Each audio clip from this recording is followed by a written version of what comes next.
Good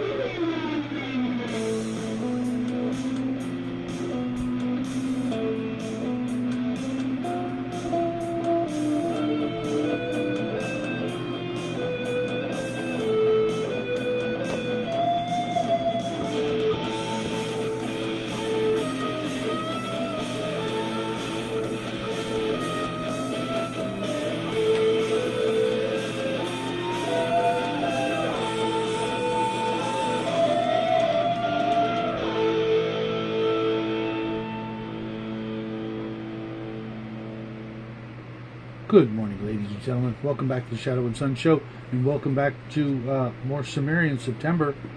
This time with the first story from King Conan, the Gnome Press Conan book from 1953, I want to say, or was it 54? No, this was actually 1955. The first story is one of my favorites, not my absolute favorite, but this one was a lot of fun for a lot of different reasons. The Jewels of GWAHLUR, and where Conan sets up an elaborate scheme to steal one of the most fabled, most valuable treasures, at least, to his knowledge. I'm sure there's other things out there, but a set of, very, very valuable gems that somehow or another look like teeth, something like that. I didn't really quite understand that. I kept thinking of the artifact teeth in the Dungeon Master's Guide, the Teeth of Delvnar, or something like that, which I'm sure is sort of a callback to this story, where it takes place in what would later become Africa, in a place called Alcaminan or Keshan.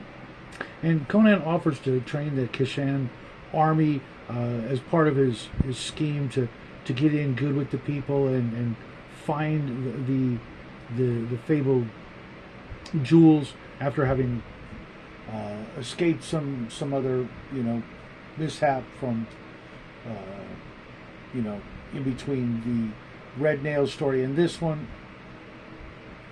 And it opens with him climbing this really perilous set of cliffs to reach a small cave where an ancient, what was his name?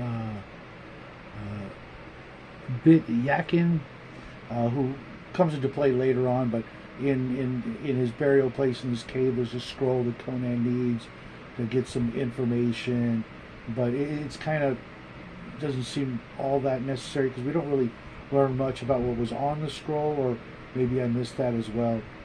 But eventually he finds out that one of his rivals, a Stygian thief named Tut Mariki, and his Shemitish partner, well, it doesn't matter. I can't read my own handwriting, but he finds out they're also there trying to do the same thing, and there's a rivalry between them. Of course, he ends up killing just about everybody, or if not, other people do. The most fascinating part of the story was for me, was the oracle of Alcaminon, who's a white woman in a non-white area that every so often the priests come and get words from her. She rises at night and tells them things, and of course, literally, like, every time it's just some woman disguised to be her, and playing the part, including a dancer that Conan recognizes as her when he has the opportunity to speak with the oracle, and finds out she's just playing the part for the high priest Gorula or Gorulga,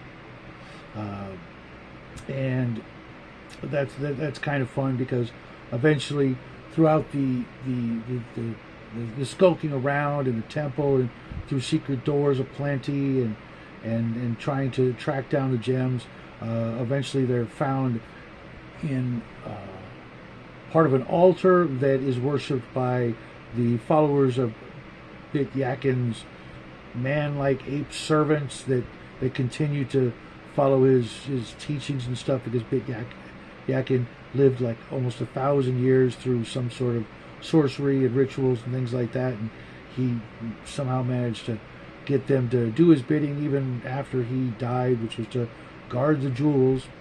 And when some of his adversaries finally, get in and grab the jewels, find the secret part of the altar, the ape men come in and just tear up everything, his rivals, and one of them escapes and they chase him off. So Conan comes down and manages to grab the jewels.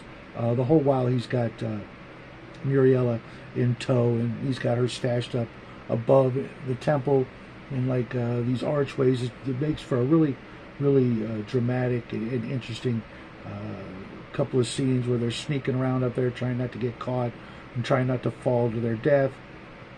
Conan and her try to escape, and then the one of the apes comes, and Conan gets in a big old fight with the ape, telling Muriela, hang on to the gems, just stay here, don't move. Of course, she does, what every damsel in distress does. She breaks a high heel and falls, and down come her, and down come the chest of jewels, after Conan is, pretty much slaughtered the great ape man, and he has to choose in a split second, catch the box of jewels or catch the damsel in distress. And of course, he doesn't think twice, grabs the girl, saves her, only to watch, a king's ransom and jewels fall into the river, never to be seen again, at least, in recorded history, which once again, redeems Conan in my eyes, being, somewhat of a hero. He could have, just said, sucks to be you, grab the gems, but no, he gets the girl, saves her, and they, eventually, make their escape and, do, what they do when, you've lost everything but still have each other. And it makes for a really fun story with a lot of intrigue and a lot of sneaking around, like I said, secret doors and fake magic and mystery and ravenous ape men. It's a fun story. Not his best. I was surprised to read that Fritz Lieber called it childish and immature and didn't like it and blah blah blah. I'm like, I love Fritz Lieber's work and I really like this story a lot, and maybe it was just a rivalry thing, or maybe he saw things in it back then that I didn't. But it's definitely fun, definitely worth the read if you can find it. Finding these books is really hard, but these are, as far as my research has told me, these are the closest things to the absolute word-for-word original Robert E. Howard official books, other than the original, Strange Tales, Weird Fantasy, those kind of magazines that he wrote for. Highly recommend this one. Maybe you can find it on PDF somewhere if you want to read them, but can't afford the hefty price tag. These go for anywhere between $250 and $450, depending on the condition of the slipcase, which mine are, paper thin and barely worth keeping around, but probably also in of themselves worth like $50 just for the raggedy pieces of paper that cover these. And as you can tell, I can see that stain actually looks worse on camera, but these are still in really good shape. This one is the worst of the conditions of mine, where the pages are really bumpy here, straight here and here, but some sort of, I don't know, age has caused them to be really raggedy at the edges. But I digress. Check it out. I will be coming back at you with another video for Tuesday in just a few minutes. It'll give you guys plenty of time to watch this video, and then the 2 for Tuesday thing that I'll be continuing from this point on will be another Conan thing, but something completely different. Hope you guys enjoy it. Hope to see you guys then, and until then, happy trails.